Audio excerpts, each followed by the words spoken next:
Irmãos queridos, nós vamos abrir então a palavra de Deus no livro do profeta Malaquias, no capítulo 3.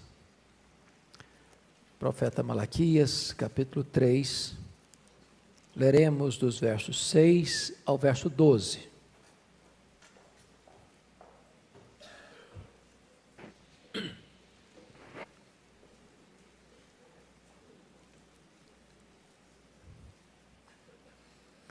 Malaquias 3, 6 a 12. Porque eu, o Senhor, não mudo, por isso vós, ó filhos de Jacó, não sois consumidos. Desde os dias de vossos pais vos desviastes dos meus estatutos e não os guardastes. Tornai-vos para mim, e eu me tornarei para vós outros, diz o Senhor dos Exércitos. Mas vós dizeis, em que havemos de tornar? Roubará o homem a Deus? Todavia vós me roubais e dizeis, em que te roubamos? Nos dízimos e nas ofertas. Com maldição sois amaldiçoados, porque a mim me roubais, vós a nação toda. Trazei todos os dízimos à casa do tesouro, para que haja mantimento na minha casa, e provai-me nisso, diz o Senhor dos Exércitos.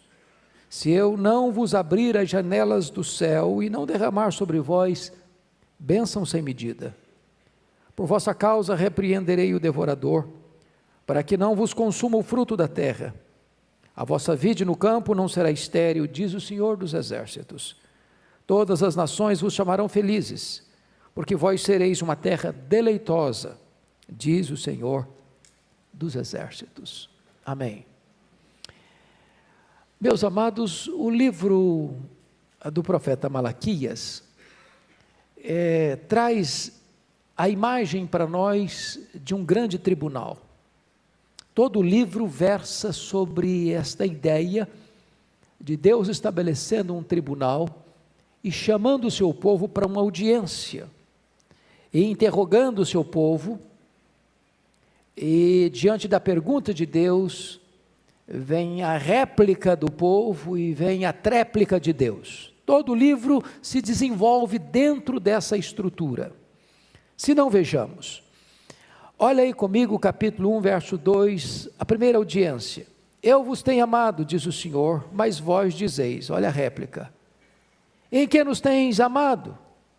Não foi Esaú, irmão de Jacó, disse o Senhor, todavia amei a Jacó. Eis aí a tréplica de Deus. A pergunta, a réplica e a tréplica. Segundo lugar, olha aí o capítulo 1, verso 6. O filho honra o pai e o servo ao seu senhor. Se eu sou o pai, onde está a minha honra? E se eu sou o Senhor, onde está o respeito para comigo? Diz o Senhor dos Exércitos a vós outros, ó sacerdotes, que desprezais o meu nome. Mas vós dizeis, em que desprezamos nós o teu nome? Versículo 7, terceiro lugar. Ofereceis sobre o altar pão imundo e ainda perguntais, em que te havemos profanado? Nisso que pensais, a mesa do Senhor é desprezível. Veja em quarto lugar, comigo, capítulo 2, versículo 17. Enfadais o Senhor com vossas palavras e ainda dizeis, em que o enfadamos? A tréplica de Deus. Nisso que pensais, qualquer que faz o mal, passa por bom aos olhos do Senhor, e é desses que ele se agrada. Ou, onde está o Deus do juízo? Quinto lugar, olha aí comigo, quinta audiência, capítulo 3, versículo 7. Desde os dias de vossos pais vos desviastes dos meus estatutos e não os guardastes. Tornai-vos para mim, e eu me tornarei para vós outros, diz o Senhor dos Exércitos. Mas vós dizeis, em que havemos de tornar? Sexta audiência, capítulo 3, verso 8. Roubará o homem a Deus? Todavia vós me roubais e dizeis, em que te roubamos? Nos dízimos e nas ofertas. Preste atenção, sétimo e último lugar, capítulo 3, versículo 13. As vossas palavras foram duras para mim, diz o Senhor, mas vós dizeis, que temos falado contra ti? Notem vocês então que o livro todo trata deste confronto de Deus com o seu povo. Que povo é este? Esta é a segunda geração que veio do cativeiro da Babilônia. Na primeira geração que veio, veio com um propósito: reconstruir o templo de Jerusalém, reconstruir a cidade que estava debaixo de escombros, reconstruir os muros da cidade. Mas aconteceram algumas dificuldades. A cidade estava cheia de escombros, ao redor tinham inimigos que lutaram para que a cidade não fosse reconstruída. Houve um embargo legal e uma ordenança do próprio rei para paralisar a obra da reconstrução. Então, diante desses fatos, o povo, cada um foi cuidar dos seus negócios, nas suas lavouras, ou construir suas próprias casas, embelezando-as, e a casa de Deus ficou desamparada, parada na construção no meio do caminho. Então Deus levantou o profeta Ageu para exortar o povo, Deus levantou o profeta Zacarias para encorajar o povo, e a obra de Deus foi feita. Porém, a geração seguinte estava numa situação muito pior do que a primeira geração que voltou. Aquela geração não honrava mais a Deus. O culto acontecia, eles iam ao templo, eles faziam os seus sacrifícios, mas eles não honravam mais a Deus. Eles sabiam que Deus requeria primícias. Aí um animal ficava cego ou doente, e eles pensavam: vai morrer mesmo? Vão dar para Deus. Eles ofereciam pão imundo no altar de Deus. Eles já estavam desprezando também as alianças feitas na vida conjugal. O divórcio estava se tornando muito comum e incentivado entre eles, e o profeta precisou se levantar para dizer que Deus odeia o repúdio. E uma das áreas mais sensíveis que eles estavam falhando era exatamente na fidelidade a Deus. Então eu gostaria que você olhasse comigo a restauração fundamentada no caráter imutável de Deus. Olha aí comigo a partir do versículo de número 6.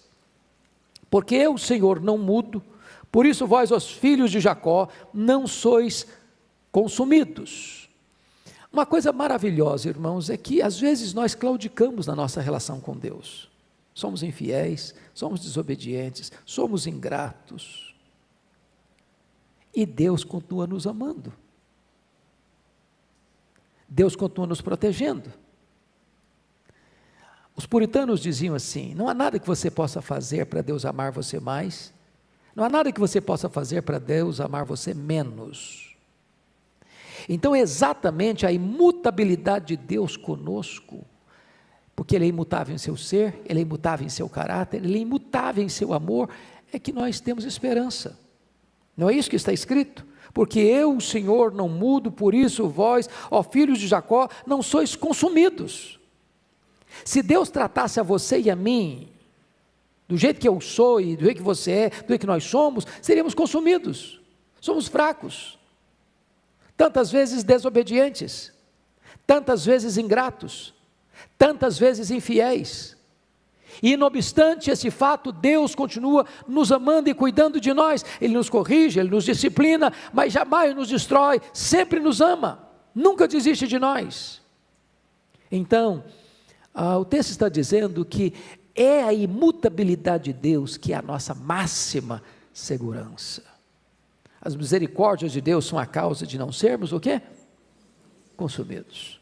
Mas veja agora um outro aspecto que eu quero destacar. A restauração está disponível diante de um convite gracioso de Deus. Veja comigo o versículo 7. A paciência perseverante do restaurador. Desde os dias de vossos pais os desviastes dos meus estatutos e não os guardastes. Olha aí, por favor, que desde o começo, começando com Abraão, com Isaac, com Jacó, com os filhos de Jacó, com a nação que saiu do Egito, com as tribos que possuíram a terra, com a história desse povo durante a monarquia, depois o reino dividido, depois o cativeiro, depois a volta do cativeiro. Ao longo da história, a acusação que desde os dias de vossos pais vos desviastes dos meus estatutos e não os guardastes. E se eu fosse contar um pouco mais a história, eu diria que então veio Jesus, então vieram os apóstolos, então vieram os pais da igreja, então vieram os reformadores, então vieram os missionários, então o evangelho chegou até nós, e ainda continuamos nessa mesma trajetória de tantas vezes nos desviarmos de Deus.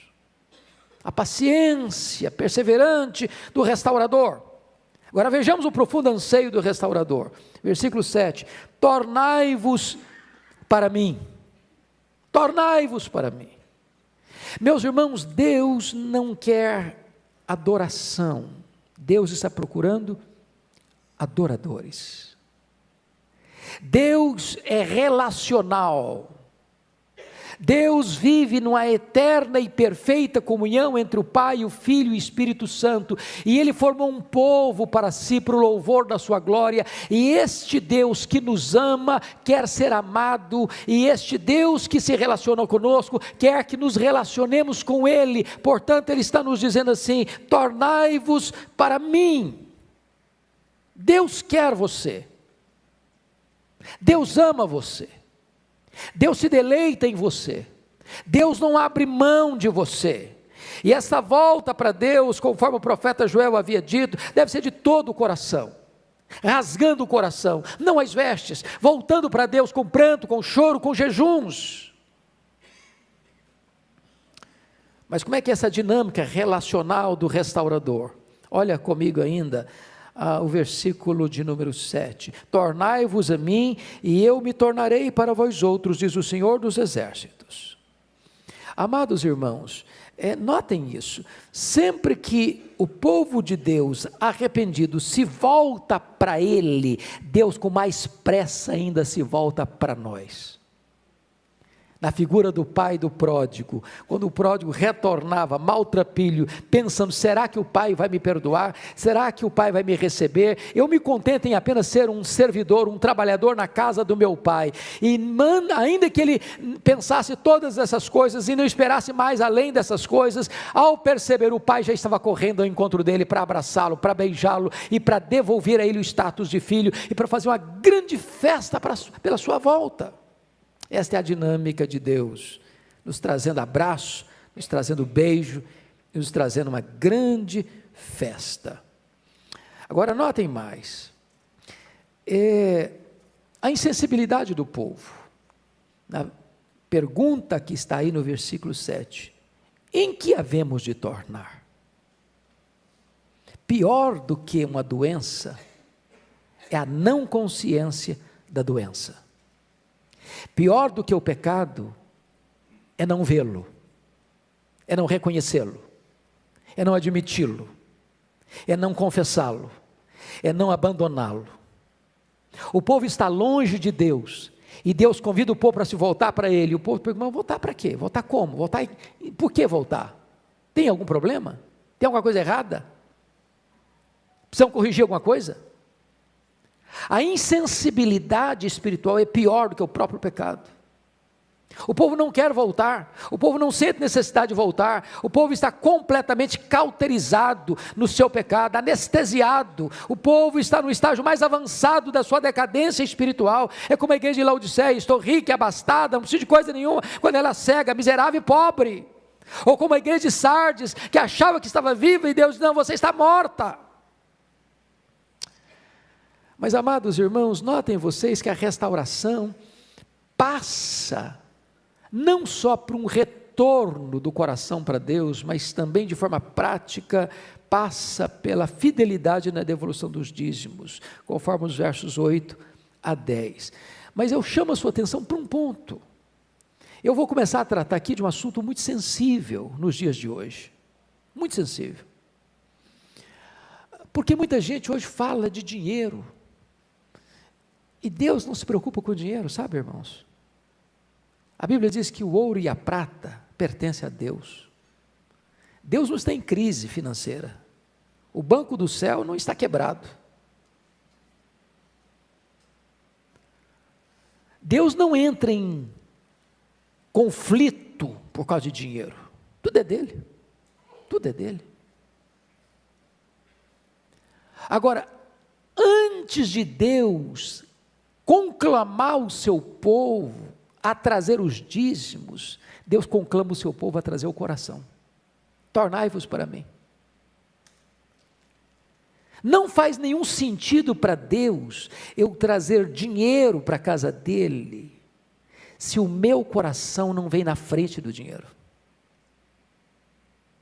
Deus está interessado em você, não no que você tem. Porque o que você tem é dele, é tudo dele. Então, eu chamo a sua atenção para alguns aspectos do versos 8 a 10. E o primeiro aspecto que eu chamo a sua atenção, queridos, é que o dízimo é um princípio estabelecido pelo próprio Deus. Pastor Arival e eu escrevemos um livreto sobre esse assunto. Alguns aqui já tiveram a oportunidade de conhecer e ler. Por que nós escrevemos aquele livro? Porque quando você põe na internet, por exemplo, nas redes sociais, que você é a favor do dízimo, ou você é um dizimista, e você prega sobre o dízimo, e você defende a doutrina bíblica do dízimo, chamam você de herege, chamam você de explorador, chamam você de louco, chamam você de ultrapassado, chamam você de mal entendedor e mal intérprete das escrituras. Existem teses de doutorado contrário ao dízimo, e essa é uma pregação muito popular hoje, muito popular. A pergunta é: essa doutrina é bíblica? Tem base bíblica? E eu gostaria de dizer para você hoje, meu amado irmão, que dízimo é bíblico, não é invenção da igreja, não é criação da igreja. É constrangedor até pregar isso hoje, no contexto brasileiro, porque vocês e eu conhecemos tantas igrejas que exploram as pessoas, que têm um propósito maior do que pregar o evangelho e arrecadar dinheiro, que avaliam um culto bem sucedido ou mal sucedido pela quantidade de dinheiro que arrecadou. Igrejas que na hora da devolução dos dízimos gastam mais tempo nessa hora de arrecadar dinheiro do que qualquer outra parte da liturgia, constrangendo as pessoas. Parece que a finalidade daquele pregador é arrancar o último centavo que a pessoa tem no bolso. Igrejas e empresas, igrejas cuja finalidade é arrecadar dinheiro, igrejas que começam a congregação, um ponto de pregação, outra igreja que eles chamam de filial, e como uma franquia, se está dando lucro, aberto, se não está dando lucro, fecha. Então, igreja não é empresa, igreja não é mercado, nós não tratamos aqui de recurso financeiro, nós tratamos de fidelidade a Deus, a Deus. Então, é muito importante que você entenda que o dízimo é uma doutrina ensinada em toda a Bíblia, ensinada antes da lei, ensinada na lei, ensinada nos livros históricos, nos livros proféticos, nos evangelhos, nas epístolas, em toda a Escritura, em toda a Escritura. O dízimo é santo ao Senhor. Está escrito isso nas Escrituras, em Levíticos 27, 32, é santo ao Senhor. Sabe o que significa ser santo ao Senhor? Ele é separado para Deus, eu não posso tocar naquilo que é santo a Deus, eu não posso me apropriar indebitadamente daquilo que pertence a Deus. Foi o que Belsazar fez com os vasos do templo, e a Babilônia caiu. Foi o que Acã fez com que Deus disse, isso aqui é separado, e ele sofreu as consequências com a sua família. Então o dízimo é santo ao Senhor, é santo ao Senhor. O dízimo faz parte do culto, está lá em Deuteronômio 12:6. Tem igrejas que têm constrangimento em arrecadar os dízimos na hora do culto, parece que fica cheio de dedos, cheio de constrangimento, faz parte do culto, é elemento do culto. Nós adoramos a Deus com os nossos dízimos e as nossas ofertas, é um ato de adoração. Aliás, a Bíblia nos ensina que nós deveríamos dar com alegria. Eu estava pregando há um pouco menos de um mês em Angola. Eu achei muito curioso que no domingo de manhã nós tivemos 3 denominações históricas reunidas para um culto em conjunto. A igreja presbiteriana, a igreja reformada e a igreja cristã reformada. E chegou a hora da oferta do culto, de entregar os dízimos. E aí os irmãos que estavam de louvor colocaram a música desanimada. Aí o dirigente levantou e falou, meus irmãos, não, para. A gente entrega a oferta para Deus com celebração, com alegria. Vamos mudar essa música, vamos cantar com alegria, é a hora de ofertar. Trazei com alegria, a ideia de saltar de alegria, é um ato de adoração, é um ato de reconhecimento que tudo é de Deus, tudo vem de Deus, e de tudo aquilo que Deus pôs nas nossas mãos, Ele diz, essa parte aqui, 10%, o dízimo é meu, é santo, você não pode tocar, você precisa devolver. O dízimo, amados irmãos, diz a Bíblia, é para o sustento da casa de Deus. Portanto, reter o dízimo é desamparar a casa de Deus, conforme disse Neemias no seu livro. Então, vamos olhar aqui algumas coisas nesse momento. Algumas pessoas usam as seguintes desculpas para não serem dizimistas. Pastor, eu não sou dizimista, sou convicto disso. Sabe por quê? Porque dízimo é da lei, e eu estou debaixo da graça. É um argumento interessante, não? O grande aspecto é que o dízimo antecede a lei. Antecede. Abraão pagou dízimo a Melquisedeque. Mais de 400 anos antes da entrega da lei. Não tinha lei cerimonial, nem a lei do decálogo tinha. A lei, o dízimo está na lei. O dízimo está nos evangelhos. Então, afirmar que o dízimo é da lei é uma impropriedade enorme. Sabe por quê? Jesus confrontou os fariseus assim, lá em Mateus 23. Ai de vós, escribas e fariseus, porque dais o dízimo do endro, da hortelã e do cominho, e negligenciais o principal da lei, a justiça, a misericórdia e a fé. Devias fazer essas coisas, se omitir aquelas. Quando a pessoa diz assim, não, eu não entrego o dízimo, porque o dízimo é da lei, você pode responder também, bom, o decálogo também é da lei. Bom, a justiça, a misericórdia e a fé também são da lei. Se você está desobrigado de entregar o dízimo porque é da lei, você também estaria desobrigado a exercer misericórdia e justiça e fé, porque também são da lei. Ora, nós não podemos ser seletivos. Portanto, amados irmãos, aqueles que argumentam isso estão completamente equivocados no seu pensamento. Outros dizem, pastor, sabe por que eu não entrego o dízimo? O senhor não sabe a realidade que eu vivo numa magrela, não está dando nem para pagar as contas. Quando a pessoa chega a esse raciocínio, ela não entendeu ainda. Irmãos amados, dízimo não é sobra, dízimo é primícias. Diz a Bíblia assim, honra o Senhor com as primícias de toda a tua renda. Preste atenção no que eu vou lhe dizer. Se você esperar sobrar para ser dizimista, não vai sobrar. Porque Deus não vai deixar sobrar. É o que está escrito lá no profeta Ageu, você vai receber salário e botar num saco furado. E se você trouxer sobra, Deus não é Deus de sobra, Ele vai assoprar e dizer, isso aí eu não aceito. Em outras palavras, Deus não quer dinheiro. Deus quer a integridade do seu coração. Foi por isso que quando Ananias e Safira foram levar uma oferta aos pés dos apóstolos, eu não sei quanto era, mas não devia ser pouca coisa não, porque eles venderam um terreno. Aí eles combinaram entre eles, vamos reter uma parte, e vão passar a ideia que estão dando tudo. Se fosse hoje, a gente botava o Ananias e Safira na frente, olha irmãos que generosos. Mas Pedro não entendia assim não. Pedro não estava preocupado com dinheiro, Pedro estava interessado em integridade. Então, amados irmãos, prestem bem atenção nisso, Deus quer o nosso coração, não é sobra, é primícia. Primícia é aquilo que você recebe e diz, isso aqui não é meu, isso aqui é de Deus, então eu vou separar para Deus. Depois você vai confiar que Deus vai suprir suas necessidades, e Deus supre. Outros dizem, pastor, sabe porque eu não sou dizimista não. Sou dizimista não, só por uma razão muito simples, pastor. Eu conheço muitos crentes na igreja que são dizimistas, tem uma vida financeira desse tamanhozinho assim, Eu não sou dizimista, sou empresário, sou rico, tenho muito dinheiro. Tem nada a ver uma coisa com outra. Deixa eu dizer uma coisa para você. A riqueza é uma bênção. Quando ela vem de Deus.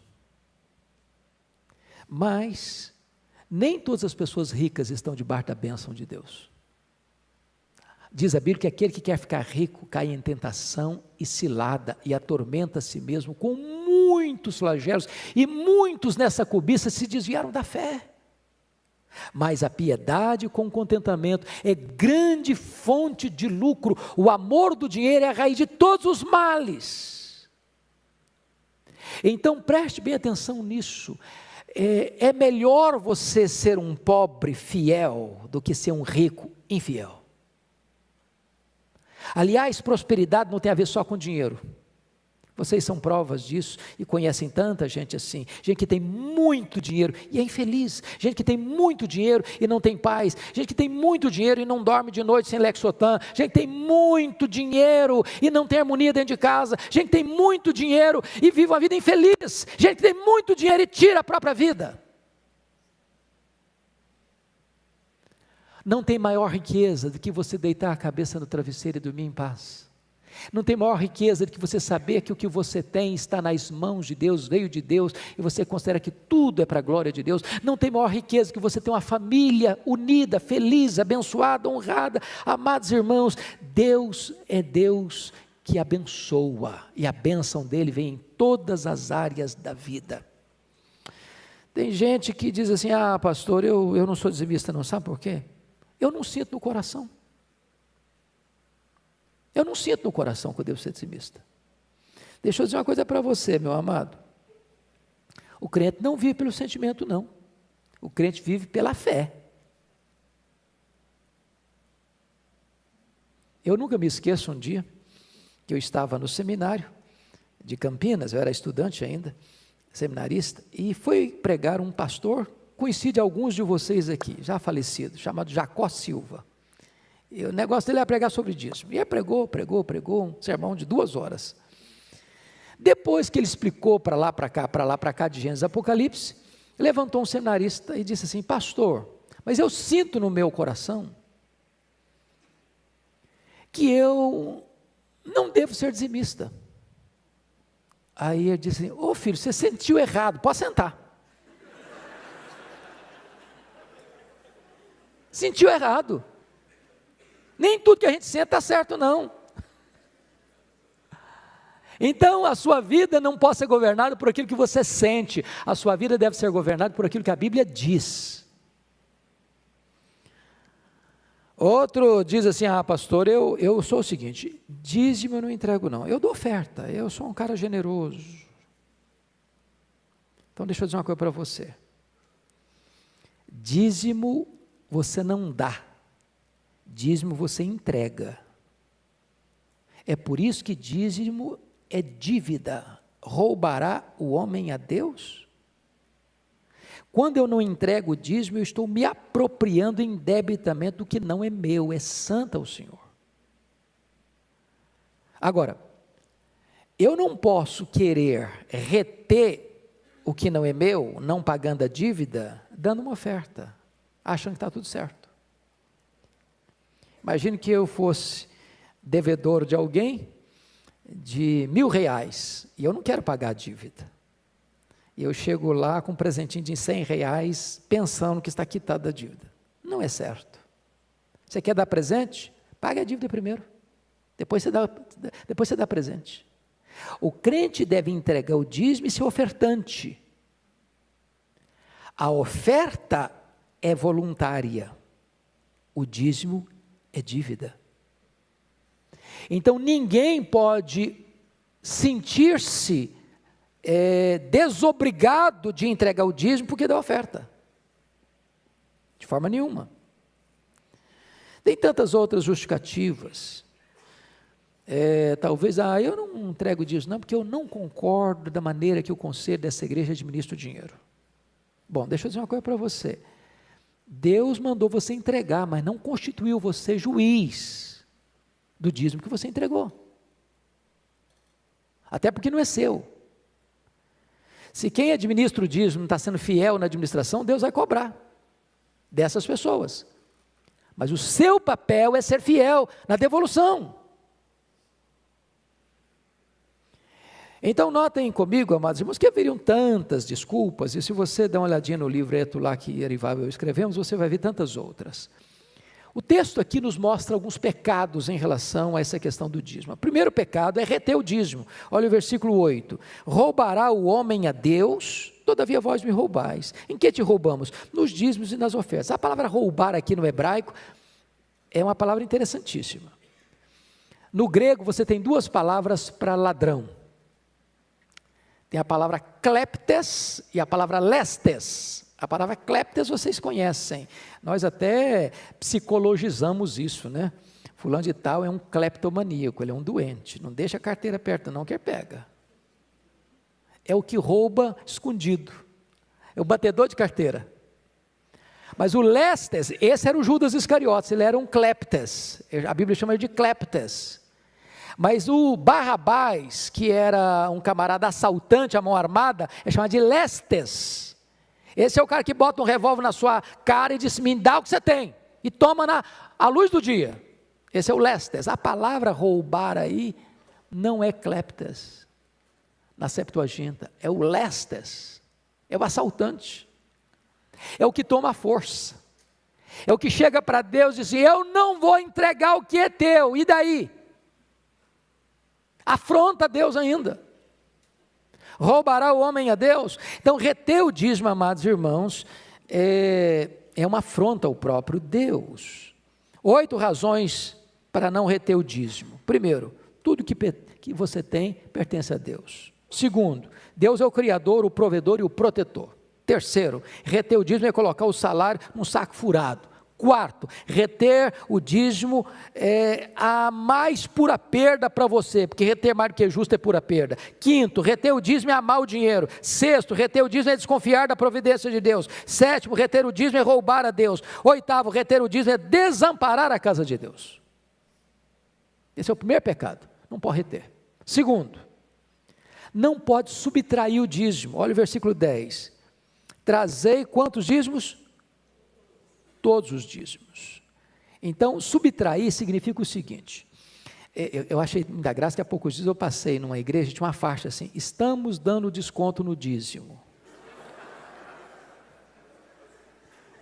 Você viu que negócio interessante?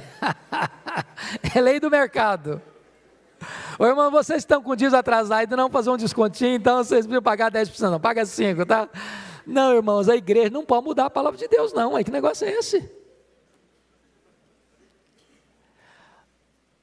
A pessoa entrega um valor como dízimo e ele e Deus sabem que não é o dízimo. Preste atenção nisso. De Deus não se zomba. Trazei todos, não parte. Então, na hora que você botar no envelope lá, pensa bem se é dízimo. Que é trazer todos os dízimos. Não só não pode reter, como não pode subtrair. Terceiro pecado é administrar o dízimo. Trazei todos os dízimos à casa do tesouro. Tem crentes assim, eu administro o meu dízimo. Primeiro que não é seu, é de Deus. E segundo, Deus não constituiu você administrador do dízimo. Tem que trazer a casa do tesouro. No caso lá de Israel, havia um templo, existia uma recâmara onde trazia alimentos e valores e gêneros para serem distribuídos. Mas louvado seja Deus, nós estamos vivendo uma época mais avançada, onde você tem moeda, onde você não precisa trazer 1 quilo de arroz ou uma tonelada de feijão para a igreja. Porque era uma época de cultura agropastoril. Mas a casa do tesouro é a igreja que você frequenta. É a igreja que você é membro, é a igreja que você é alimentada, é a igreja que você é pastoreada. Porque às vezes a pessoa diz, não pastor, eu sou dizimista, sim senhor, eu sou assim, só que eu faço o seguinte, eu pego 10% e mando 5% para a junta de missões estrangeiras, eu pego 2% e mando para a junta de missões nacionais, eu pego 3% e mando para os índios. Ok, deu 10%, mas você não obedeceu o que a Bíblia mandou. Você tem que entregar na casa de Deus. É a casa de Deus que vai fazer essa distribuição dos recursos que são de Deus, e não você. E não você. Não somos administradores do dízimo. Agora, o quarto pecado é subestimar o dízimo. Olha o versículo 8. Roubará o homem a Deus, todavia vós me roubais e dizem, em que te roubamos? Nos dízimos e nas ofertas. Ou seja, não, no dízimo isso é nada, isso é coisa nenhuma. Então, eu estava subestimando a importância do dízimo. O profeta disse que reter o dízimo, versículo 9, produz uma coisa, maldição. Com maldição sois amaldiçoados, porque a mim me roubais vós a nação toda. Alguns hoje dizem, pastor, eu não sou contra o dízimo, porque aí está escrito que quem não entrega o dízimo é amaldiçoado, pois Jesus já levou a nossa maldição na cruz, e portanto não tem desse negócio mais. Então está errado, o senhor está ensinando aí. Preste bem atenção. A maldição que Jesus levou na cruz é verdade, não tem maldição. Dízimo tem a ver com sua salvação, não, irmão. Dízimo tem a ver com a sua comunhão com Deus. Essa maldição Jesus levou na cruz, sim. Mas quando um crente peca, ele não está livre das consequências do seu pecado. Então, se um crente negligencia ou peca deliberadamente ou inconscientemente, ele vai sofrer as consequências desse erro. E quais são as consequências? Deus está dizendo o seguinte: o devorador chega, o saco furado, vaza pelos dedos, aquele que retém mais que é justo, é pura perda. Então o próprio Deus está dizendo que quando você retém os dízimos, você está roubando de Deus, você está roubando de você mesmo, você está roubando dos outros, porque você foi chamado por Deus para ser uma bênção para o mundo, e quando você deixa de receber as bênçãos de Deus pela sua infidelidade, você está deixando de permitir que as pessoas vejam em você a bênção do Eterno fluindo na sua vida e através da sua vida. Então, deixa eu concluir. Quais são as bênçãos de você ser um dizimista fiel? Primeiro, as janelas dos céus abertas sobre a sua vida. Olha o versículo 10. Trazei todos os dízimos à casa do tesouro, para que haja mantimento na minha casa, provai ministros do Senhor dos Exércitos, se eu não vos abrir as janelas dos céus e derramar sobre vós bênção sem medida. Quem está prometendo isso? É Deus. Que bênçãos são essas? Bênção de saúde, bênção de harmonia, bênção de paz, bênção de alegria, bênção de prosperidade, bênção de ser usado nas mãos de Deus para que o Evangelho alcance pessoas. Deus abre, e é Ele quem abre, e quando Ele abre ninguém fecha. Segundo, o devorador é repreendido, versículo 12. Versículo 11, por vossa causa repreenderei o devorador, para que não vos consuma o fruto da terra, a vossa vide no campo não será estéril, diz o Senhor dos Exércitos. Deixa eu dizer uma coisa, irmãos, eu tenho só 60 anos, estou muito jovem ainda, e vocês sabem disso, embora os cabelos brancos, mas olhe a história da igreja, me mostre um exemplo de alguém que, sendo fiel a Deus, se arrependeu de sê-lo. De alguém que diz assim, bom, eu me tornei uma pessoa mais infeliz, mais pobre, mais triste, porque fui fiel a Deus, na devolução dos dízimos. Você não encontrará.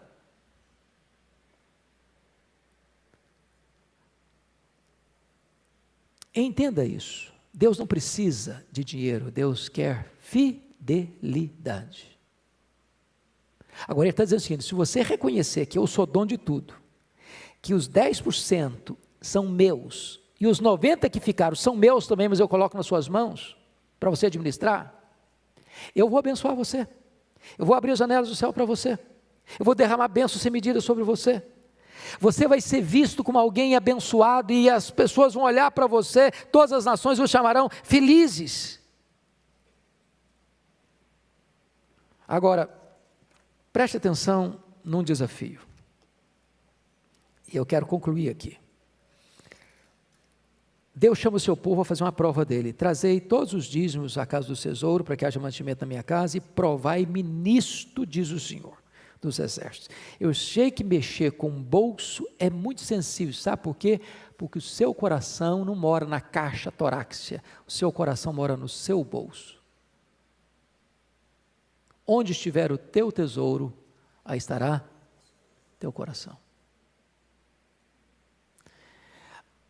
Desculpe-me dizer isso, mas as pessoas que mais têm dificuldade em entregar o dízimo não são os pobres. Quem ganha salário mínimo? Quem mais tem dificuldade em entregar o dízimo são os ricos. Você ganha R$1.000, tira 100, você já está acostumado com a magrela mesmo? Não vai faltar, tudo bem. Aí você ganha 50 mil. Bom, 5 mil é um dinheiro que dá para fazer uma festa, não é não? Você ganha 100 mil, 10 mil, é muita grana.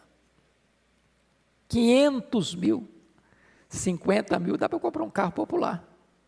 E bom.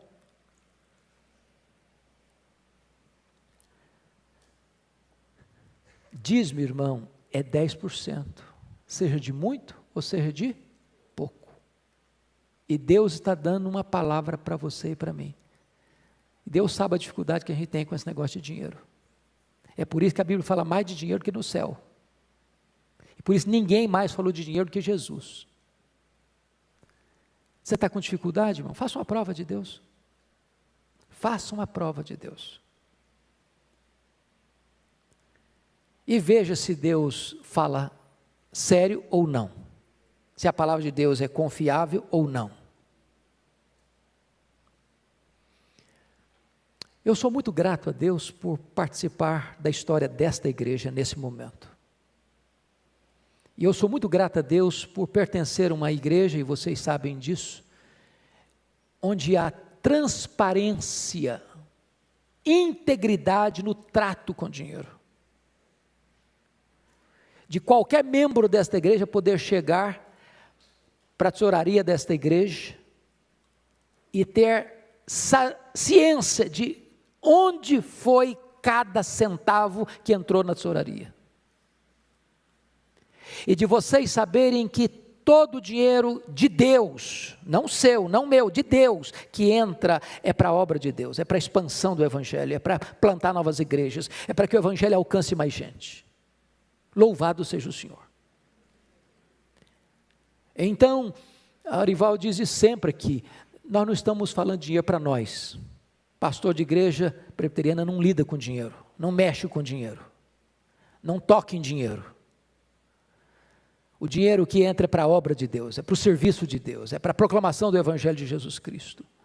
E sabe, irmãos, nós somos uma igreja que está crescendo e queremos expandir mais. E para que essa igreja expanda mais, do ponto de vista de organização humana e do ponto de vista da bênção do eterno, é preciso que os seus membros sejam fiéis. Fiéis. Nós aguardamos isso dessa igreja. Vamos orar ao Senhor. Fique em pé, por favor, vamos orar.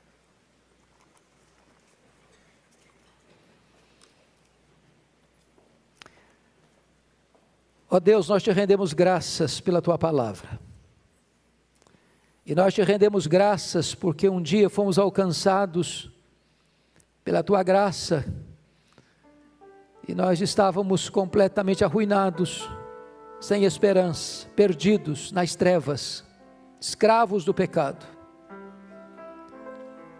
E tu tiraste a nossa alma da morte.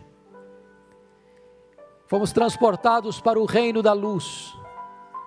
Hoje somos filhos, somos herdeiros, membros da tua família.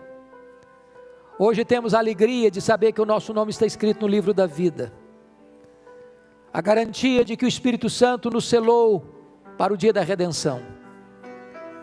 Nós te agradecemos porque pertencemos a uma igreja que ama Jesus, que serve a Jesus. Nós te agradecemos porque temos a tua palavra como a nossa única regra de fé e prática. Nós te agradecemos pelo privilégio que nós temos de sermos teus mordomos e que tu requeres de nós a fidelidade nessa mordomia.